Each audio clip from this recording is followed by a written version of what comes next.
भल्या पहाटे पक्ष्यांच्या किलबिलाटानं मी जागा झालो. गवाक्ष उघडून बाहेर पाहिलं. आकाशाच्या कडा नुकत्याच उजळत होत्या. गंगेच्या चंदेरी वळणानं धुक्याचं अंशुक पांघरलं होतं. सगळं हस्तिनापूर हळूहळू जागं होत होतं. दुसरं एक कोरडं उत्तरीय घेतलं आणि दालनाबाहेर पडलो. गंगेच्या पाण्यात कोणी नसताना शांतपणे मनसोक्त स्नान करून यावं असं योजून मी तिच्या घाटाकडे चालू लागलो. आजूबाजूचं सगळं जग धुक्याची धुलई अजूनही सोडायला तयार नव्हतं. सगळे मार्गनी प्रासाद अंधुकनी अस्पष्ट धुक्यात फारच मजेदार दिसत होते. गंगेच्या किनाऱ्यावर मंदिरात एक घंटा वाजत होती. तेवढीच त्या नीरव शांततेत स्पष्टपणे ऐकू येत होती. त्या आवाजाच्या रोखानं चाललो.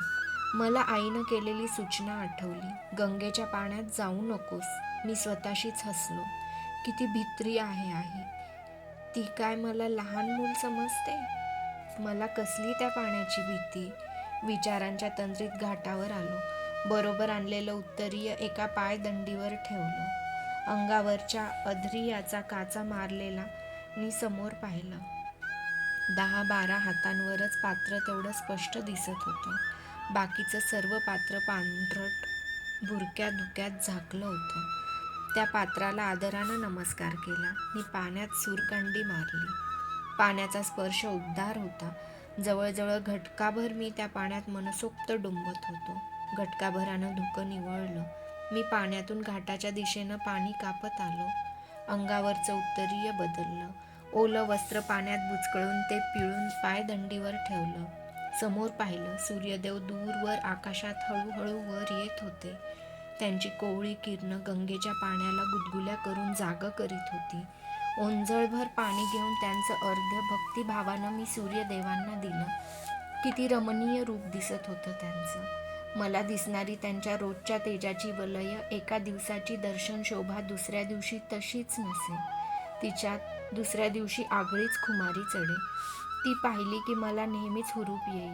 हजारो योजनं दूर असलेल्या त्या तेजानं मी आपल्यात काहीच अंतर नाही असं वाटे. शरीर हलकं झाल्यासारखं वाटे. आणि माझे हात आपोआपच जोडले जात. डोळे आपोआपच मिटले जात. मी त्या तेजाचं मनोमन चिंतन करू लागे. लाखो योजनं मला केवळ प्रकाशच प्रकाश दिसू लागे. अत्यंत तेजस्वी असा प्रकाश. तेजस्वी तरीही शीतल आणि हवाहवासा वाटणारा प्रकाश. उगाचच वाटू लागे की त्या तेजाशी आपलं कसलं तरी नातं आहे. जगातील सगळा अंधार उजळणारा तो अखंड महादीप आपल्याशी कसल्या तरी धाग्याने जोडला गेला आहे. मी स्वतःला विसरे आणि त्या धाग्याच्या आधारानं दूर दूर उंच उंच जाऊ लागे. आजच त्या तेजाचं रूप तर अतिशयच मनोहारी होतं. मी शांतपणे हात जोडले आणि डोळे मिटले. मी म्हणजे प्रकाशाच्या असीम समुद्रातील केवळ एक लाट झालो. त्या लाटेला कोणतंही स्वतःचं असं अस्तित्व नव्हतं आणि ते असावं असंही तिला वाटत नव्हतं. त्या अमाप सागरातील ती केवळ अनेकांपैकी एक लाट होती. कुणाचा तरी स्पर्श माझ्या खांद्याला झाला असावा. प्रथम त्याची स्पष्टपणे जाणीवच झाली नाही, पण कोणीतरी माझा खांदा गदागदा हलवीत होतं. मी हळुवारपणे डोळे उघडले, निवळून पाहिलं. एक अत्यंत शांत चेहऱ्याचा वृद्ध माझ्याकडे पाहत होता. त्याच्या दाढीचे, डोक्याचे आणि भुवईचे सर्व केस ढगांसारखे पांढरे शुभ्र होते. भव्य कपाळावर भस्मांचे लांब पट्टे होते. माझ्या खांद्यावरचा हात तसाच होता. तो हात मात्र अतिशय वजनदार आणि भारदस्त वाटला मला. कोण असावा हा वृद्ध? लागलीच मी प्रश्नांचे बाण मनाच्या धनुष्यावर चढवू लागलो. छे, कुठंच पाहिलं नाही यांना कधी. अतिशय प्रेमळ आवाजात त्यांनी मला विचारलं, बाळ, तू कोण? मी सूतपुत्र कर्ण. सूतपुत्र? कोणत्या सूताचा पुत्र तू? चंपानगरीच्या अधिरथाचा. अधिरथाचा? होय, पण आपण? मी अत्यंत उत्सुकतेने विचारलं. मी भीष्म. त्याच्या दाढीचे केस वायुलहरीवर हिंदोळत होते. भीष्म पितामह, भीष्म. कौरव पांडवांचे वंदनीय भीष्म. गंगापुत्र भीष्म. कुरुकुलाच्या मंदिराचे कळस भीष्म. योद्ध्यांच्या राज्यातील ध्वज भीष्म. माझं मन क्षणकाल गोंधळून गेलं. कुरुकुलातील साक्षात पराक्रम माझ्यासमोर गंगाकाठी उभा होता. एका विशाल वटवृक्षांसमोर एक लहानसं गवताचं पातं असा मी उभा होतो. काय करावं तेच मला समजेना. लागलीच कसं तरी स्वतःला सावरून मी वाकून त्यांना वंदन केलं. त्यांनी मला झटकन वर उठविलं. अत्यंत मृदू स्वरात ते म्हणाले, तुला तुझ्या पूजेतून जागं केलं म्हणून तू नाराज तर झाला नाहीस ना? नाही, मी म्हणालो. खरंच बाळ? पण तुला जागा करण्याचा मोह मी आवरू शकलो नाही. मी आश्चर्यानं त्यांच्याकडे पाहू लागलो. थोड्या वेळानं ते म्हणाले, आज 3 तप झाली. न चुकता मी यावेळी गंगेच्या घाटावर येतो. पण या हस्तिनापुरातला एकही माणूस कधीच माझ्या अगोदर इथं आलेला मी पाहिला नाही. आज पाहत असलेला तू तो पहिला माणूस आहेस. मला पुढं काय बोलावं ते सुचेना. होय, आणि म्हणूनच मी बराच वेळ वाट पाहून शेवटी तुला जागं केलं. माझ्या कानातील कुंडलांकडे पाहत ते म्हणाले, ही कुंडलं तुला फारच शोभून दिसतात. हो, जन्मजात आहेत ती, मी म्हणालो. त्यांना नेहमीच जपत जा. धीमी पावलं टाकीत ते घाटाच्या पायदंड्या हळूहळू उतरू लागले. भव्य पर्वतासारखा दिसणारा त्यांचा तो उंच देह अस्पष्ट होऊ लागला. गळाभर पाण्यात जाऊन ते उभे राहिले. त्यांच्या डोक्यावरचे केस पाण्याच्या लाटांबरोबर हिंदकळू लागले. त्यांचं शुभ्र केसांनी झाकलेलं मस्तक गंगेच्या पाण्यावर शुभ्र कमलासारखं शोभून दिसू लागलं. मी उभा होतो. तेथूनच त्यांना वंदन केलं. उत्तरीयाचा ओला पिळा खांद्यावर टाकून राजवाड्याकडे परतलो. माझ्या हस्तिनापुरातील पहिल्याच पहाटेची सुरुवात पितामह भीष्मांच्या दर्शनानं झाली होती. मला त्या विचित्र योगायोगाचं नवल वाटलं. ज्या पितामह भीष्मांना पाहावं म्हणून काल दिवसभर योजित होतो, ते स्वतःच आज मला भेटले होते. तेही एकटे, निया गंगेच्या घाटावर. आणि अशा या रम्य प्रभातकाली. किती गोड आहे त्यांचा आवाज. चेहरा कसा मंदिराच्या गाभाऱ्यासारखा शांत आणि पवित्र आहे. माझ्यासारख्या एखाद्या सामान्य सूतपुत्राची एखादी गोष्ट त्यांना आवडते. कौरवांचे ज्येष्ठ महाराज माझ्यासारख्या सूतपुत्राच्या खांद्यावर हात ठेवून त्याची आस्थेनं विचारपूस करतात. खरोखरच वीर पुरुषाच्या ठिकाणी निर्गीवता असली पाहिजे. तो किती थोर वाटू लागतो. ज्या कुरुकुलात पितामहांसारखे वीर निर्गवी पुरुष श्रेष्ठ निर्माण झाले, ते कुल धन्यच होय. मीही किती भाग्यवान आहे की अशा राजवाड्यात राहण्याचं भाग्य मला मिळालं. आता वारंवार या पुरुष श्रेष्ठांचं आपणाला दर्शन घडेल. ते 2 शांत नि बोलके डोळे आपल्यावरही कृपादृष्टी ठेवतील. माझ्या जीवनातील त्या 3 व्यक्तींवर माझं प्रेम होतं. त्यात आणखी एका व्यक्तीची भर पडली, पितामह भीष्म. राजवाड्यावर येताच बाबांनी मला तयार राहायला सांगितलं. युद्धशाळेत जायचं होतं म्हणून मी लागलीच तयार झालो. शोण तर जाण्यासाठी तयार होऊन केव्हापासून माझी वाट पाहत होता. आईनं दिलेली पेटी मी एका कानोड्यात जपून ठेवली होती. तिच्यावर प्राजक्ताची 4 फुलं वाहिली. तिला वंदन करून मी पुटपुटलो, आई, मला आशीर्वाद दे. तुझा वसू जीवनाच्या मार्गावरचं महत्त्वाचं वळण आज घेतो आहे. त्याचा युद्धशाळेत जाण्याचा हा पहिला दिवस आहे. बाबांनी बाहेरूनच हाक मारली, कर्ण, शोण, लवकर चला. मी गवाक्षातून बाहेर डोकावून बघितलं. सूर्यदेव पूर्व क्षितिजावरचा सगळा प्रदेश उजळत हसत उभे होते. त्याचं प्रतिबिंब गंगेच्या पाण्यात पडल्यामुळं त्याची 2 रूपं दूरवर स्पष्ट दिसत होती. एका आकाशातील सूर्यदेव आणि एक पृथ्वीवरील सूर्यदेव. मी शोणाचा हातात हात धरला आणि दालनाच्या बाहेर पडलो. आम्ही 3 युद्धशाळेत आलो. कालच्यापेक्षा आज तिथं पुष्कळ युवक जमले होते. सगळेजण त्या मधल्या चौथऱ्याभोवती शांतपणे बसले होते. सर्वांचा मिळून एक शांत आणि गंभीर आवाज येत होता. बहुतेक सकाळची प्रार्थना चालली होती. ओम ईशावास्यम इदं सर्वम. प्रार्थना बराच वेळ चालली होती. मी बाबांना परत जायला सांगितलं.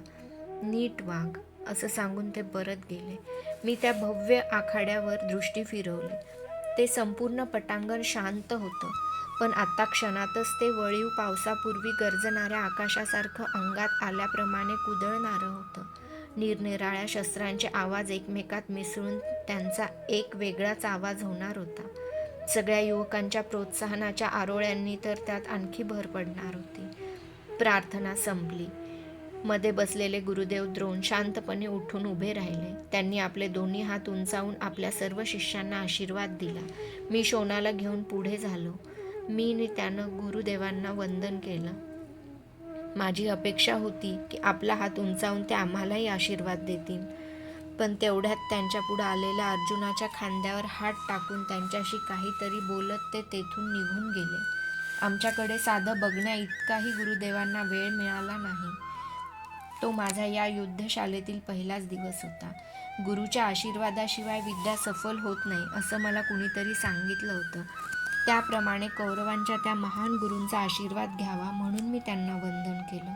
पण हा राजकुमार अर्जुन त्याच वेळी कुठून मध्ये कडमडला? त्याला काय दुसरी वेळ नव्हती इथं यायला? की गुरुदेव हे त्याच्या एकट्याचेच होते? की गुरुदेव काल म्हणाले त्याप्रमाणे त्यांचा आशीर्वादही केवळ क्षत्रियांसाठीच होता? असला तर माझ्यासारख्या सूतपुत्राला तो कसा मिळणार? आणि मिळाला तरी त्यामुळे काय मी थोडा क्षत्रिय होणार? आणि करायचं आहे तरी काय मला क्षत्रिय होऊन? केवळ या गुरूंचा आशीर्वाद मिळविण्यासाठी मी क्षत्रिय होण्याचं का पत्करू? नाही मिळाला आशीर्वाद तरी चालेल, पण मी सूतपुत्रच राहीन. अधिरथ बाबा आणि राधा माता यांचा सूतपुत्र कर्णच राहीन. या गुरूंचा आशीर्वाद क्षत्रियांसाठी आहे. या गुरूंचं ज्ञान क्षत्रियांसाठी आहे. हे गुरुच क्षत्रियांसाठी आहेत. आपणाला ते कसे मिळणार? मग आजच्या या पहिल्या दिवशी कुणाला गुरु करायचं? कुणाच्या आशीर्वादानं विद्या मिळवण्यासाठी पुढं सरसवायचं? या जगात या सूतपुत्राचा गुरु होण्यासाठी कोण तयार होणार? कोणीच नाही. का आला अर्जुन नेमका याच वेळी? का एवढं मानतात त्याला हे गुरुदेव द्रोण? ते दोघं गुरुशिष्य आहेत. माझं मन खिन्न झालं. मान खाली घालून मी विचार करू लागलो. मी राजकुलात जन्माला आलो नाही, हा काय माझा दोष आहे? जन्म हा जन्माला येणाऱ्याच्या इच्छेप्रमाणे कधीतरी मिळाला आहे काय? कुणी निर्माण केली ही जन्मासंबंधीची उच्च नीचता? माणूस कशामुळे श्रेष्ठ ठरतो? त्याच्या अंगच्या श्रेष्ठ गुणांवरूनच ना? पण माझं म्हणणं इथं कोण मानणार? आपला आजचा हा दिवस असाच फुकट जाणार की काय? मला तर केव्हापासून धनुष्याच्या बाणांच्या निरनिराळ्या फेकी अचूक करीन असं झालं आहे. छे, काही काही दिवस माणसाची परीक्षा पाहण्यासाठीच येत असावेत का? काय करावं? काय करावं? निराश मनानं मी त्या दगडी चौथऱ्याभोवती भ्रमिष्ठासारखा फिरू लागलो. क्षणात वाटे जिथं गुरुदेव द्रोण आहेत तिथं असंच धावत जावं आणि त्यांना सरळ सरळ विचारावं. शिष्यांची मनं जाणतो तो गुरु असतो. तर मग एक शिष्य आपल्या आशीर्वादासाठी पाण्याबाहेरच्या माशासारखा तडफडतो आहे हे आपणाला अजूनही कसं कळत नाही? त्या अर्जुनालाच एवढं महत्त्व का देता तुम्ही? काय आहे विशेष त्याच्यामध्ये? माझ्याकडे पहा. माझ्या कानात चमकणारी कुंडलं आहेत. माझं हे कर्दळीसारखं पिवळं धमक कातडं अभेद्य आहे. दुसऱ्या क्षणी बाबांचे ते उद्गार आठवले. नीट वाग. कसं वागू नीट? की गुरुदेव द्रोणांनी माझ्याकडे ढुंकूनही पाहिलं नाही असं रडगाणं सांगत तुमच्याकडे परत येऊ? काय करू? काय करू? मी नेहमीप्रमाणे पूर्वेकडच्या दिशेला आकाशात पाहिलं. रसरशीत लाल तापलेल्या लोखंडी गोळ्यासारखे सूर्यदेव आकाशाचं निळं छत जाळून काढीत होते. माझं नैराश्य क्षणात कुठल्या कुठं दूर पळालं. बस, या महासामर्थ्यशाली तेजाशिवाय आणखीन योग्य असा गुरु या त्रिभुवनात दुसरा कोणता असणार? दुसऱ्या कुणाच्या आशीर्वादाची कशाला भीक मागायची गरज आहे? आजपासून आपले खरे गुरु हेच. आजपासून तुमची पूजा, आजपासून तुमची आज्ञा. झटकन मी त्या दगडी चौथऱ्यावर चढलो. तिथं फुलांनी सजविलेला धनुष्य होतं. ते मी हातात घेतलं आणि शक्य असेल तेवढा हात उंचावून मी म्हणालो, जगातला सगळा अंधकार उजळणाऱ्या सूर्यदेवा, मी आजपासून तुझा शिष्य आहे. मला आशीर्वाद दे, मला मार्ग दाखव. ते धनुष्य मस्तकाला लावून मी वाकून त्या तेजाला वंदन केलं. शोन केव्हाच माझ्या मागं येऊन उभा राहिला होता. त्यालाही मी सांगितलं, शोना, सूर्यदेवांना वंदन कर, त्यांचा आशीर्वाद माग. त्यानंही नम्रपणे हात जोडले. थोड्या वेळानं मी हातातील धनुष्य खाली ठेवलं. आम्ही चौथऱ्याच्या पायदंड्या उतरू लागलो. माझं मन आता शांत झालं होतं. समोरून गुरुवर्य द्रोण आणि राजकुमार अर्जुन चौथऱ्याकडेच येत होते. अर्जुन माझ्याकडे पाहून हसला. मला हसावंसं वाटलं नाही. त्याच्या त्या हसण्यात काहीतरी खोच असावी असं मला वाटलं. पितामह भीष्मांची आठवण झाली. या अर्जुनाचे ते पितामह होते, पण दोघात कुठंच साम्य नव्हतं. किती भिन्नता होती दोघांच्या स्वभावात आणि वागणुकीत. जाता जाता विचारायचं म्हणून अर्जुनानं मला विचारलं, हा कोण?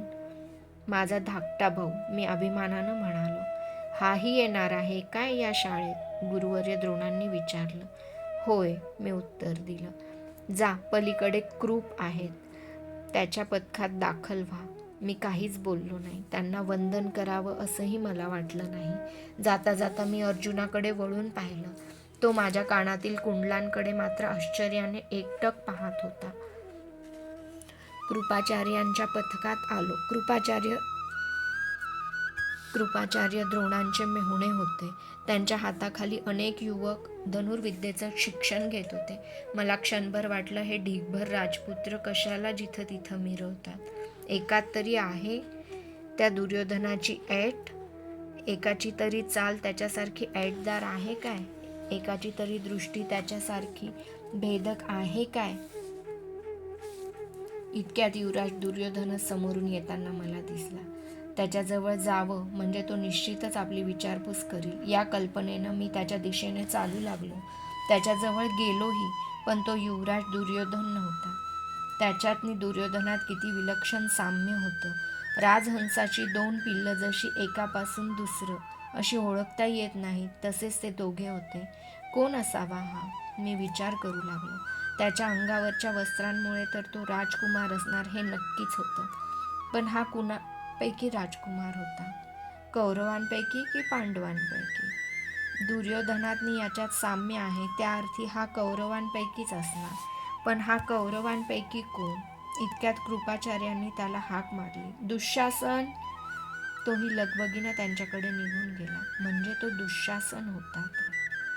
बस, दुर्योधनातनी त्याच्यात किती साम्य होतं. एकाला लपवावं आणि दुसऱ्याला काढावं.